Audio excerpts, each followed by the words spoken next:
بسم اللہ الرحمن الرحیم. جملے اور عرض کرو اور اس مقصد کے لیے، اسی لیے امیر المومنین فرماتے ہیں کہ اللہ نے انسانوں پر جو سب سے بڑا احسان فرمایا وہ اپنے محبوب محمد مصطفیٰ کو ان کی ہدایت کے لیے مبعوث کیا. یہ آقا ختمی مرتبہ تمام انسانوں کو پستیوں سے اٹھا کر بلندی تک لانے کے لیے، اس لیے ختمی مرتبہ کی سیرت یہ انسان کو باکمال بنا سکتی ہے. اب وقت نہیں ہے کہ میں کچھ نمونے عرض کروں. آقا نے 23 سالوں میں جس بات پر سب سے زیادہ زور دیا وہ علم اور معرفت کا حصول ہے. اگر کوئی سمجھتا ہے یہ جملہ اہم ہے کہ ہم انسان پیدا نہیں ہوئے، ہم انسان بننے کے لیے پیدا ہوئے، تو ابھی جو ہمیں انسان کہا جاتا ہے مجازن، تو کیسے یہ مجازی انسان حقیقی بن سکتا ہے؟ پہلے مرحلے میں علم چاہیے، معرفت چاہیے. اس لیے اسلام میں اور قرآن میں اور پیغمبر کی سیرت میں جتنا زور علم اور معرفت کے حصول پر دیا گیا کسی پر اتنا زور نہیں دیا گیا. یہاں تک کہ پیغمبر مسجد میں داخل ہو، دیکھا دو گروہ، ایک گروہ نمازیں پڑھ رہا ہے اور تسبیح پڑھ رہا ہے اور مناجات میں مصروف ہے، اور دوسرا گروہ دائرہ بنا کر علمی گفتگو میں مصروف ہے. آئے مسجد نبوی میں دونوں کو دیکھا، مسکرائے، تبسم فرمایا اور فرمانے لگے دونوں خیر پر ہیں، اچھے عمل مصروف ہیں، لیکن میں پہلے گروہ میں نہیں بیٹھوں گا بلکہ دوسرے گروہ میں بیٹھوں گا، اس لیے کہ مجھے لوگوں کو عالم بنانے کے لیے بھیجا گیا، مجھے لوگوں کو باشعور بنانے کے لیے بھیجا گیا. پیغمبر ہمیں باشعور دیکھنا چاہتے ہیں، بابصیرت دیکھنا چاہتے ہیں، پہلے مرحلے میں آگاہ دیکھنا چاہتے ہیں، عالم دیکھنا چاہتے ہیں. اور دوسری بات، پیغمبر گرامی اسلام ہمیں عاقل دیکھنا چاہتے ہیں. عاقل. ابھی ماہ مبارک رمضان گزرا اور لوگوں کا اسی پہ مسلسل زور رہا کہ میں نے اتنے قرآن ختم کی، کسی کا 1، کسی کا 2، 3، 4، 5 قرآن پڑھ لی. نہ، قرآن پڑھا جائے اور سمجھا نہ جائے اس کی حیثیت اور ہے، لیکن سمجھا جائے بے شک کم پڑھا جائے اس کی حیثیت اور ہے. اللہ اور پیغمبر اسلام ہم سے یہ نہیں چاہتے کہ ہم ہر روز ایک پارہ پڑھیں، مگر کیا پیغمبر نے قرآن کو پاروں میں تقسیم کیا؟ کسی امام نے قرآن کو 30 پاروں میں تقسیم کیا؟ یہ کچھ عرصہ پہلے کی بات ہے. قاریوں نے حروف کو گن کر 30 ٹکڑوں میں بانٹ دیا تاکہ مسلمان آسانی سے ہر روز ایک ٹکڑا پڑھیں اور 30 دن میں، 1 مہینے میں قرآن مکمل ہو جائے، سال میں مکمل کریں. اللہ ہم سے یہ نہیں چاہتا کہ ہم ہر روز 1 پارہ 2 پارے پڑھیں، بڑی بڑی صورتیں پڑھیں. نہ، اللہ چاہتا ہے ایک آیت پڑھیں لیکن آنکھیں کھول کے پڑھیں. ہماری زندگی بدل جائے. پورا قرآن آنکھیں بند کر کے پڑھ لیں اور صبح وہیں کھڑے ہیں جہاں پہلے وہی ہے، چال بے ڈھنگی تو پہلے تھی سو اب بھی. نہ، اللہ ہم سے یہ چاہتے کہ ایک آیت آنکھیں کھول کے پڑھ لو، تمہاری زندگی بدل جائے. اور میرے مد نظر سیرت ہے. پیغمبر اکرام اسلام کی خدمت میں ہجرت کے آخری عرصے میں مدینے میں ایک جوان آیا اور عرض کرنے لگا، یا رسول اللہ میں آپ کے اخلاق سے متاثر ہوا، کلمہ پڑھا، مسلمان ہو گیا، دین کی ابتدائی مسائل سیکھیں، میں چاہتا ہوں کہ اب معارف سیکھوں، قرآن کی گہرائیاں سیکھوں، آپ مجھے اپنی شاگردی میں لیجیے. لیکن لوگ چونکہ تیزی سے آخری 2-3 سالوں مسلمان ہو رہے تھے، پیغمبر کے پاس اتنا وقت نہیں تھا کہ ہر ایک کو الگ سے وقت، تو نو مسلم افراد کو اپنے سینئر صحابہ کے سپرد کرتے تھے. تو اس جوان کو حضرت عبداللہ ابن مسعود کے سپرد کیا کہ آپ اسے پڑھائیں. اور 3 دن گزرنے کے بعد پیغمبر نے پوچھا، عبداللہ بتائیں آپ کا وہ نیا شاگرد کیسا جا رہا ہے؟ کہ یا رسول اللہ وہ تو چلا گیا، چھوڑ گیا. پیغمبر نے فرمایا وہ تو بڑے جوش سے آیا تھا، پھر کیوں چلا گیا؟ کیا ہوا؟ کہا پہلے دن جب میرے پاس آیا تو میں نے سوچا کہ اسے میں کیا پڑھوں، تو جتنا قرآن نازل ہو چکا تھا جو میرے حافظے میں تھا میں نے ایک آیت منتخب کی اور پہلے دن یہ آیت پڑھائی، فَمَن يَعْمَلْ مِثْقَالَ ذَرَّةٍ خَيْرًا يَرَهُ. جو انسان ذرہ برابر اچھائی کرتا ہے اس کا اثر اسی زندگی میں دیکھتا ہے. وَمَن يَعْمَلْ مِثْقَالَ ذَرَّةٍ شَرًّا يَرَهُ. جو شخص ذرہ برابر برائی کرتا ہے اس کا نتیجہ دیکھ کر دنیا سے جائے گا. آخرت تو بعد کی بات. کہا یہ آیت اسے پڑھائی، سمجھائی، جو آپ سے سنا تھا، سیکھا تھا. اور دوسرے دن جب وہ آیا تو میں نے کہا پچھلا سبق سناؤ تاکہ آگے پڑھاؤں. تو اس نے کہا وہ پچھلا سن لے لیکن میں نے آگے نہیں پڑھی. میں نے پوچھا کیوں، کیا وجہ ہے؟ آپ تو بہت شوق سے آئے تھے. کہا کل یہ آیت پڑھنے کے بعد جب میں واپس گھر گیا تو ساری رات جاگ کر سوچتا رہا، اس آیت میں تدبر کرتا رہا، اور سحر میں اس نتیجے پر پہنچا کہ اس آیت میں اتنی وسعت ہے، جامعیت ہے، آفاقائیت ہے کہ اگر میں چاہوں تو ساری زندگی اس ایک آیت کے سائے میں گزار سکتا ہوں. اللہ ہم سے یہ نہیں چاہتا. اس لیے اگر ہم اسوہ رسول کو اپنی زندگیوں میں لانا چاہتے ہیں، ورنہ یاد رکھیے میرے عزیزو، مجلس چہلوں میں یہ جملہ اپنی سماعتوں محفوظ کر کے لے جائیے. یہ قرآن کی آیت ہے کہ قیامت کے دن وقال الرسول، رسول اسلام فرمائیں. ابھی میں اگر آپ کے یہاں آؤں اور آتے ہوئے وقت کم ہو، تیز رفتاری جیسے ہم آ رہے تھے، تو راستے میں اگر کوئی حادثہ ہو جائے یا کسی مومن کا کوئی بچہ زخمی ہو جائے، تو مجھے مثلاً فرض کر لیجئے ساتھیوں کے ساتھ یہاں کے تھانے میں لے جایا جائے، بھائی بے احتیاطی سے گاڑی چلا رہے تھے. تو اس لیے اب مجھے وہ کہ کوئی میرا سفارش کرنے والا ہو، اور مثلاً عاصم بھائی ہیں یا کوئی دوسرے عزیز جاننے والے، تو یہ آئیں تھانے میں پہنچے اور انہیں جب پتہ چلے وہ بچے پہ نگاہ پڑے کہ بہت زخمی ہوا، تو مجھے توقع ہے کہ اب یہ سفارش کریں کہ یہاں سے مجھے چھڑوا دیں، اور یہ آ کے میرے خلاف ہو جائیں اور کہیں کہ اس بندے کو ہرگز نہیں چھوڑیں. ایک فرق جیسے میں نے توقع رکھی ہو. ہمارا عمل اس لائق نہیں کہ قیامت کے دن ہم خدا سے جنت کی توقع رکھ سکیں. یہ ریا اور خود نمائی سے لبریز عبادات اس قابل نہیں. ایک امید ہے، شفاعت محمد و آل محمد. اور اگر قیامت کے دن حضرات محمد و آل محمد ہی ہمارا گریبان پکڑنے، تو اب بتائیں کون بچائے گا؟ یہ آیت قرآن ہے. وقال الرسول، قیامت کے دن رسول اسلام فرمائیں گے یا رب، میرے پروردگار، ان قومی اتخذوا ھذا القرآن مہجور، ان مسلمانوں نے، میری امت نے اس قرآن کو مہجور کر دیا، یعنی باندھ کے ایک طرف کونے میں رکھ دیا، چھوڑ دیا. اس لیے عہد کریں ذات ختمی مرتبہ سے، شافع محشر سے، آج کے دن میں اس موقع پر، کہ ضروری نہیں کہ ہم ہر روز ایک پارہ پڑھیں، 2 پارے نہ. سحر میں، فجر میں جب اٹھے، جو خاندان کا سربراہ ہے، اگر خود بہتر پڑھنا جانتا ہے تو، اگر اس کے بچوں میں سے کوئی زیادہ بہتر سمجھتا ہے، اس کی زوجہ ہے، بیٹیاں ہیں، بیٹا ہے، ایک آیت پڑھے، ایک آیت لیکن ترجمے کے ساتھ، مفہوم کے ساتھ. پھر اس کا اثر دیکھیں کہ ہماری زندگیوں میں کس طرح سے اثر پڑتا ہے، کیا نورانیت آتی ہے، کیا ہمارے گھر میں برکتیں ہیں، کس طرح سے ہم حوادث اور مشکلات سے خدا ہمیں محفوظ کرتا ہے. یہ قرآن تعقل کے لیے. پہلی بات، پیغمبر اسلام ہمیں عالم دیکھنا چاہتے ہیں. دوسری بات، پیغمبر اکرم اسلام ہمیں عاقل دیکھنا چاہتے ہیں. ورنہ فرماتے رب قاری القرآن یقرأ القرآن والقرآن یلعنہ، بعض قاری قرآن کی تلاوت کرتے ہیں، قرآن پلٹ کر ان پر لعنت کرتا ہے. اس میں تدبر کیوں نہیں کرتے، غور و فکر کیوں نہیں کرتے؟ پیغمبر فرماتے کہ ایک لمحے کی فکر، فکر الساعۃ افضل من عبادت 70 سنہ، ایک لمحے کی فکر عابد کی 70 سال کی عبادت سے افضل ہے. بس 2 باتیں. آقا ہمیں عالم دیکھنا چاہتے ہیں، آقا ہمیں عاقل دیکھنا چاہتے ہیں. اور تیسری بات، پیغمبر اکرم اسلام ہمیں با اخلاق دیکھنا چاہتے ہیں. ایک صحابی نے کہا یا رسول اللہ، آپ کے ہمسائے میں ایک خاتون رہتی ہے، بوڑھیا، اور ہر وقت وہ روزے میں رہتی ہے. سال کے 2 دن بس عید فطر اور عید ضحیٰ روزہ نہیں رکھتی، کہ ان 2 دنوں میں روزہ حرام، باقی سارا سال روزہ رکھتی اور نماز تہجد پڑھتی، اور ہر وقت اس کے گھر سے تلاوت کی آوازیں آتی. بس ایک نقص ہے اس میں کہ بد اخلاق ہے، لوگوں کا دل دکھاتی ہے، گالیاں دیتی ہے. پیغمبر نے ایک جملہ ارشاد فرمایا لا خیر فیہ وہی من اہل النار، اس میں کوئی بھلائی نہیں ہے اور یہ اہل جہنم میں سے. پیغمبر ہمیں با اخلاق دیکھنا چاہتے ہیں. یہاں تک فرمایا کہ میں بد اخلاق کافر کو، بد اخلاق مسلمان سے، بد اخلاق مسلمان کو ناپسند کرتا ہوں، اور خوش اخلاق کافر کو بد اخلاق مسلمان سے زیادہ پسند کرتا ہوں. یہ حدیث، کافر ہے بد اخلاق ہے، خوش اخلاق ہے، یہ مجھے قبول ہے. مسلمان ہے لیکن بد اخلاق ہے، مجھے ایسا مسلمان نہیں چاہیے. اسلام دین علم ہے، دین عقل ہے، دین معرفت ہے، لیکن اسلام اپنے علم کے زور پر نہیں پھیلا. اسلام نتیجہ ہے اخلاق کے مصطفیٰ اور کردار مصطفیٰ. آپ کے یہاں مسجد ہے چک میں؟ یقیناً مسجد.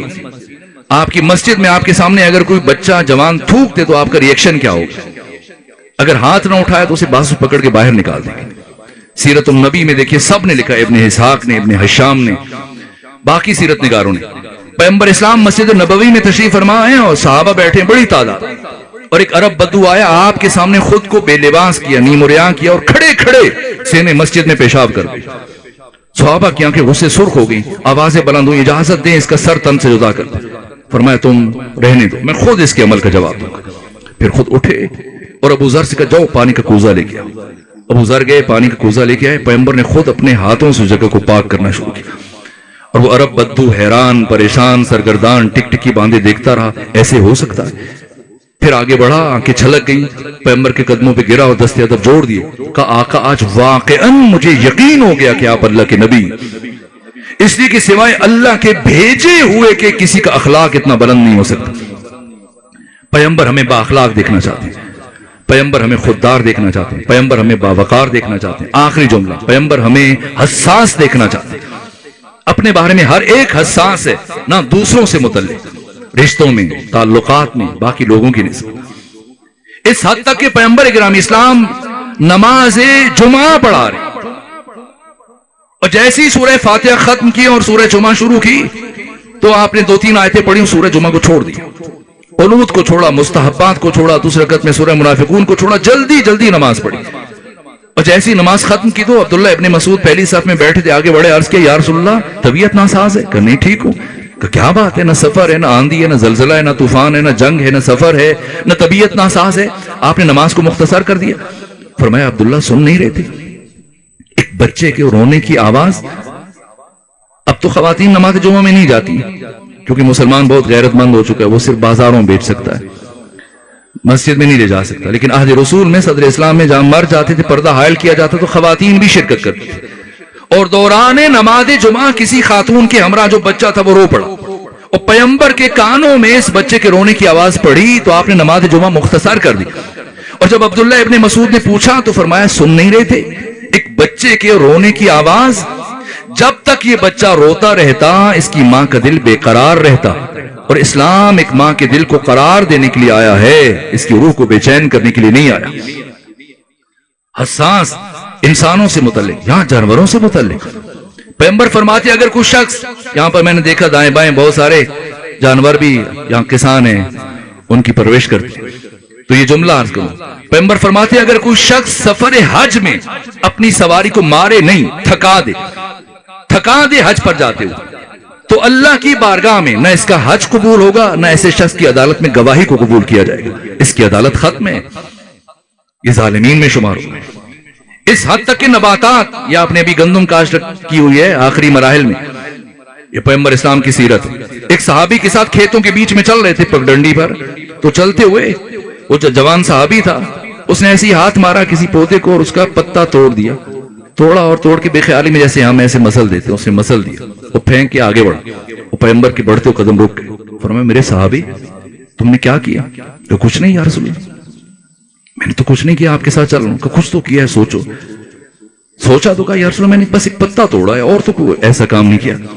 فرمایا میرے صحابی کیا تو یہ سمجھتا ہے کہ تو نے صرف ایک پتا توڑا؟ کہاں یا رسول اللہ۔ فرمایا نہ، آج تو نے ایک ایسی زبان کو ہمیشہ کے لیے خاموش کر دیا جو زبان 24 گھنٹے اللہ کی تسبیح و بندگی و عبادت مصروف رہتی تھی۔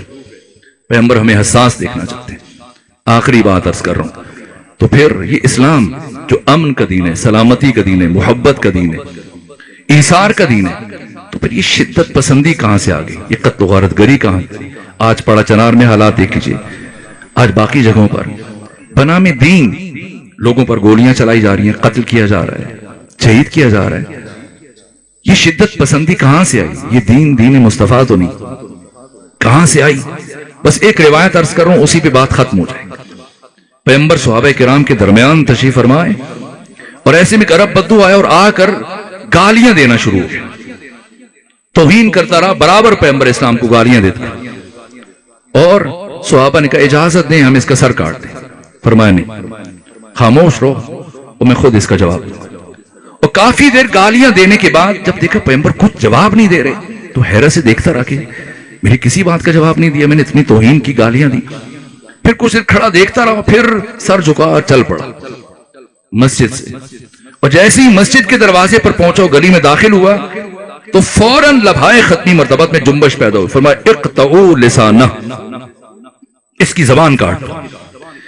اب ایک تلوار نکلی نیام سے جو بہت کم نکلتی تھی، میں نے 10 سالوں میں کوئی ایسی جنگ نہیں دیکھی کہ کسی جنگ میں یہ تلوار چلی ہو، نہ اپنے جسم پہ کوئی خراش لانے دی، نہ کسی دشمن کو زخمی کیا، لیکن ایسے موقع بھی یہ تلوار نکلتی، اور تلوار نکلی، کہا یا رسول اللہ اجازت دیں کہ میں اس کا سر کاٹ دوں، اور یہ تلوار لیے جلدی سے دوڑ پڑا، دوڑا، دروازے پہ یہ شخص پہنچا، اب تلوار چلانے لگا تو سامنے سے علی ابن ابی طالب تشریف لا رہے تھے، اور جیسے ہی امیر المومنین کی نگاہ پڑی کہ یہ شخص قتل کرنے لگا ہے، کہا رکو ٹھہرو، کیا ہوا؟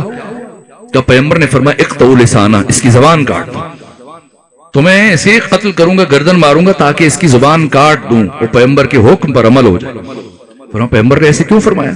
کہ یہ سارا واقعہ پیش ہوا تھا، اس نے گالیاں دی اور پہلے تو پیغمبر نے کچھ نہیں کہا، جب یہ باہر نکلا مسجد سے فرمایا اقطعوا لسانہ، زبان کاٹ دو، اس لیے میں آیا ہوں، ماروں گا پھر زبان کاٹ دوں گا۔ فرمایا اور کچھ کہا؟ اور کچھ نہیں کہا۔ فرمایا تم پیچھے ہٹو، میں دیکھتا ہوں۔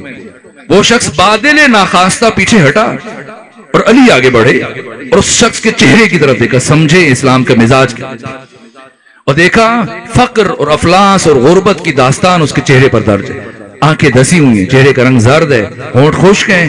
جب حضرت نے دیکھا تو فرمایا اللہ کا حاجہ، کوئی حاجت ہے، کوئی ضرورت ہے، کچھ چاہیے، کچھ پریشانی ہے؟ کہاں؟ اسی بات کا تو دکھ ہے، یہ شخص کہتا ہے میں اللہ کا نبی ہوں، خود آرام اور آسائش کی زندگی گزار رہے ہو، میرے گھر میں اتنے دنوں سے فاقہ ہے، اسی لیے مجھے غصہ آیا ہوں، میں نے گالیاں کہا نا ایسا نہیں ہے، اگر تجھے پیغمبر کے گھر جانے کا موقع ملے تو وہاں تمہارے سے زیادہ محرومیت ہے، زیادہ فقر و فاقہ، اور جہاں تک تمہاری پریشانی اور مشکل کا تعلق ہے تو تمہیں پیغمبر کو بتانا چاہیے تھا، اگر وہ تمہاری مدد نہ کرتے پھر شکوہ کرتا اور پھر ناراض ہوتا، اب جب کہ تم نے مجھے بتایا۔ حضرت نے جیب میں ہاتھ ڈالا اور درہم و دینار کی تھیلی نکالی، فرمایا یہ لے جاؤ، اور یہ میری طرف سے نہیں، میرے سردار محمد مصطفیٰ کی طرف سے۔ اب یہ شخص چلا اور پیغمبر اسلام کے ترانے پڑھتے ہو، کہ مجھے دھوکا ہوا، مجھے غلطی لگی، غلط فہمی ہوئی، میں نے بدگمانی کی، ایسی میں ان کی توہین کر گیا، وہ تو اتنے کریم ہیں کہ ان کے پیروکار، ان کے ماننے والے بن مانگے عطا کرتے ہیں۔ پیغمبر کی تعریفیں کرتا ہوں، گھر کی طرف چل پڑا خوشی خوشی، وہ درہم و دینار کی تھیلی لیے ہوئے۔ لیکن وہ شخص جو قتل کرنے کے لیے آیا تھا تلوار لیے ہوئے، یہ پلٹا پیغمبر کے پاس، اور پیغمبر کے پاس پہنچ کر علی کی شکایت کی، یا رسول اللہ، آپ نے جس شخص کو قتل کرنے کا حکم دیا تھا اور جس کی زبان کاٹنے کا حکم دیا تھا، علی نے اسے مالا مال کر دیا، مالا مال کر دیا۔ پیغمبر نے سنا تو مسکرائے، تبسم فرمایا کہ میں بھی تو یہی چاہ رہا تھا، میں بھی تو یہی چاہ رہا تھا، کہ یا رسول اللہ آپ نے تو کہا تھا اس کی زبان کاٹ دو۔ فرمایا ہاں، علی نے زبان کاٹ دی۔ کہا کیسے؟ کہا ایسے کہ اب جب تک یہ شخص زندہ رہے گا کبھی دوبارہ میری مخالفت نہیں کرے گا۔ کلام ایک ہے، ارشاد ایک ہے، اقطعوا لسانہ، اس کی زبان کاٹ دو۔ ایک کیا سمجھا؟ تلوار لے کے چل پڑا۔ دوسرا کیا سمجھا؟ درہم و دینار کی تھیلی عطا کر رہا۔ تو نتیجہ کیا؟ نتیجہ یہ کہ اگر ہم نے کلام خدا اور کلام رسول کو علی اور اولاد علی کی زبان سے سمجھا تو یہ دین ہمارے لیے رحمت بن جائے گا، امن اور سلامتی کا پیغام بن جائے گا۔ اور اگر اس دروازے کو چھوڑ کر کسی اور سے ہم نے کلام خدا اور کلام رسول کو سمجھنے کی کوشش کی، یہی دین ہماری مصیبت بن جائے گا، ہماری دہشت گردی بن جائے گی۔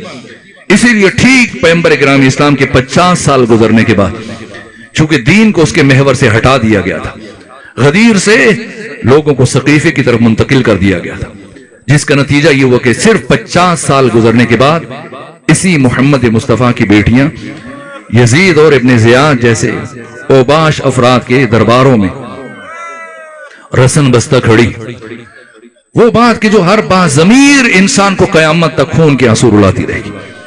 اگر صرف حسین علیہ السلام کو شہید کر دیا جاتا شاید ہم گریہ نہ کرتے، علی اصغر کو شہید کیا جاتا شاید یہ قوم گریہ نہ کرتی۔